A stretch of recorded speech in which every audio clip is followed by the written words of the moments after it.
नमस्कार, मैं शारदा पांडे आसान ज़िंदगी के किसी एपिसोड में आपका स्वागत करती हूँ।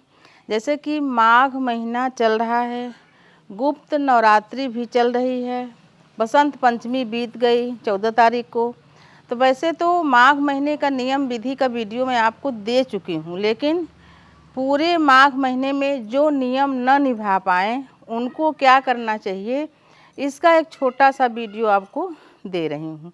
जैसे बताती हूँ कि अगर पूरे कार्तिक महीने में, पहले भी वीडियो दी हूँ कि जैसे पूरे कार्तिक महीने में अगर कोई कार्तिक स्नान या विधि न निभा पाए तो कार्तिक के अंतिम 5 दिन तक विधि निभाने से, तुलसी पूजा करने से सभी पूरे कार्तिक महीने का विधि का पुण्य फल मिल जाता है। उसी प्रकार से जो भक्त पूरे माघ महीने का नियम नहीं निभा पाए हैं वो इन दिनों में यानी माघ महीने की शुक्ल पक्ष की एकादशी से माघ महीने की शुक्ल पक्ष की पूर्णिमा तक 5 दिनों तक, यानी जो जया एकादशी आने वाली है 5 दिनों तक, माघ महीने की शुक्ल पक्ष की जया एकादशी से शुरू करके माघ महीने की शुक्ल पक्ष की पूर्णिमा तक 5 दिनों तक अगर नियम विधि निभा लो तो आपको पूरे माघ महीने के नियम विधि का पुण्य फल मिलेगा।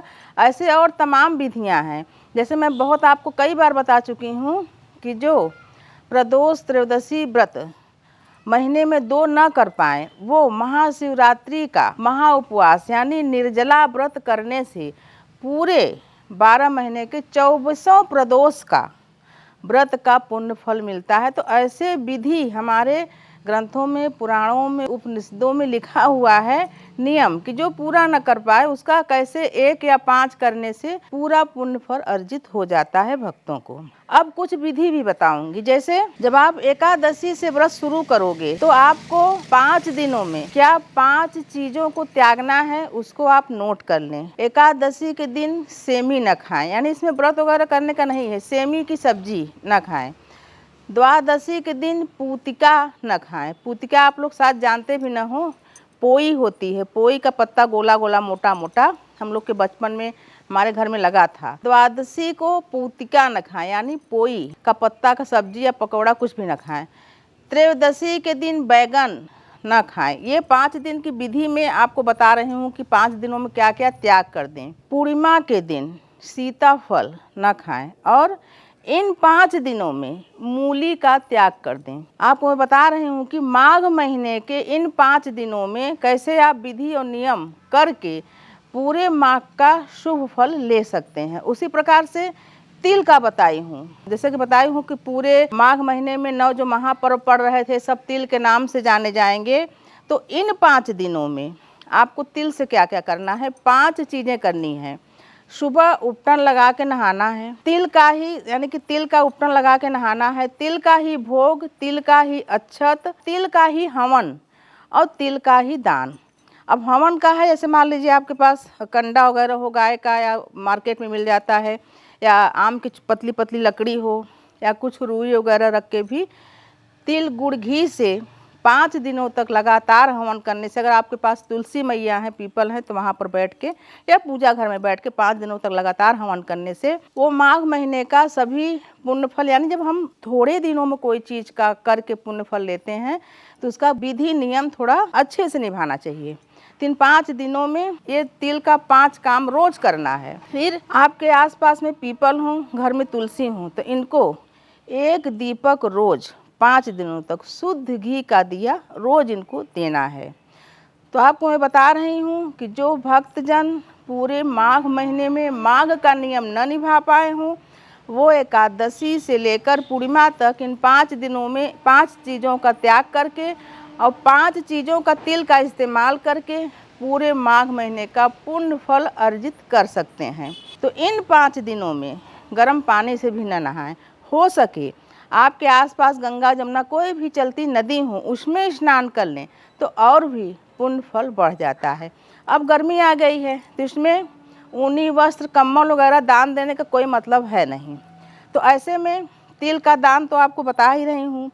तिल के दान के साथ साथ नॉर्मली कपड़ा, जैसे बच्चे जो घर में पहनते हैं वैसा कपड़ा, कुछ अगर आपके पास साड़ियाँ हों, पहनी हुई भी साड़ियाँ हो तो गरीब को दे दें, पहना हुआ भी कपड़ा हो तो गरीब बच्चों को दे दें। ऐसे मांगने आते हैं माताएं, हमारे बच्चों को कपड़ा दे दो, तो वो सब दे सकते हैं। अन्न दान कर सकते हैं, औषधियों का दान करते हैं इन 5 दिनों में। यानी जैसे आपके यहाँ काम वाली बाई है, बीमार हो गई है, दर्द हो रहा है सिर में या बुखार है, तो अब गरीब हैं, एक डॉक्टर के यहाँ जाएंगे तो 500 उनको पास फीस नहीं होता देने के लिए, फिर 1000 की दवाई के लिए पैसा नहीं होता। हर घर में दवाइयाँ होती हैं, नाइस होती है, क्रोसिन होता है, पैरासिटामॉल होता है। तो कुछ भी दवाइयाँ जानकारी में अच्छे से जानकारी हो तो उनको दे देना चाहिए।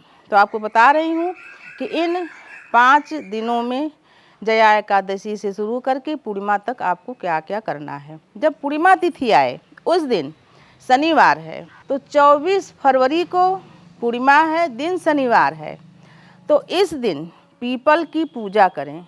यानी सूर्य उदय हो जाए, अगर शनि की पूजा करनी है तो सूर्य उदय से पहले कर लें।